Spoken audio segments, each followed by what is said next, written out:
જિલ્લાના ઝઘડિયા ખાતે દીવાન ધનજી શાહ હાઈસ્કૂલમાં કૃષ્ણ જન્મોત્સવ પર્વ જન્માષ્ટમી અને કવિ નર્મદની જન્મજયંતિ અંતર્ગત કાર્યક્રમનું આયોજન કરવામાં આવ્યું હતું। જન્માષ્ટમી પર્વની ઉજવણીના ભાગરૂપે શાળાના બાળકો દ્વારા મટકી ફોડવાનો કાર્યક્રમ યોજાયો હતો। શાળાના આચાર્ય મુકેશ ટેલરના માર્ગદર્શન હેઠળ શાળા પરિવાર આયોજિત આ કાર્યક્રમમાં શાળાના પ્રાથમિક માધ્યમિક તેમજ ઉચ્ચતર માધ્યમિક શાળાના બાળકો ભાગ લઈ સમગ્ર કાર્યક્રમની ઉત્સાહથી મનાવ્યો હતો। આ પ્રસંગે શાળાના બાળકો દ્વારા વિવિધ સાંસ્કૃતિક કાર્યક્રમો રજૂ કરવામાં આવ્યા હતા, જેને ઉપસ્થિત સૌએ રસપૂર્વક નિહાળ્યા બાદ કૃષ્ણ જન્મોત્સવ પર્વ જન્માષ્ટમી ઉજવણી અંતર્ગત આરતી તેમજ પ્રસાદી કાર્યક્રમ રાખવામાં આવ્યો હતો।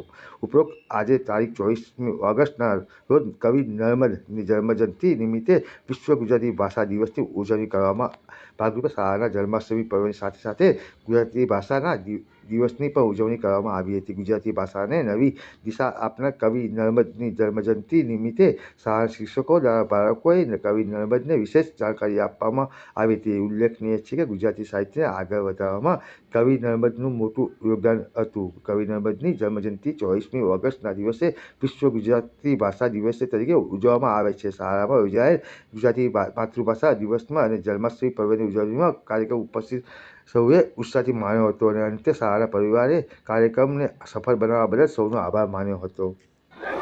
આજે દીવાન ધનજી શાહ હાઈસ્કૂલમાં માતૃભાષા દિન તથા જન્માષ્ટમીની ખૂબ રંગેચંગે ઉજવણી કરવામાં આવી। એમાં અમારી શાળાના તમામ વિભાગના પ્રાથમિક વિભાગ, માધ્યમિક વિભાગ અને ઉચ્ચતર માધ્યમિક વિભાગે રસપૂર્વક ભાગ લીધો। સર્વ વિદ્યાર્થીઓએ શાંતિપૂર્ણ કાર્યક્રમ નિહાળ્યો અને કન્વીનર જે ઉત્સવ સમિતિના કન્વીનર છે એવા શ્રી હિતેશભાઈ, રીટાબેન, કામિનીબેન, સેજલબેન, સસીલ સાહેબ એ બધા શિક્ષકોએ ખૂબ ઉત્સાહપૂર્વક ભાગ લઈ અને એક પ્રાઇવેટ સ્કૂલને પણ શરમાવે એવો એક્સલન્ટ પ્રોગ્રામ અહીંયા રજૂ કર્યો। એ બદલ વિદ્યાર્થીઓનો અને શિક્ષકોનો ખૂબ ખૂબ આભાર। અસ્તુ।